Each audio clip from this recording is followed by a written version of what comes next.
नैहर में 10 गो भैयावा बा।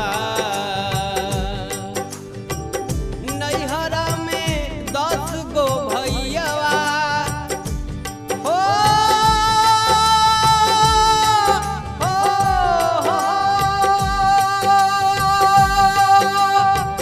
नैहर में 10 गो भैयावा आ 10 गो भौजिया बाड़िए राम।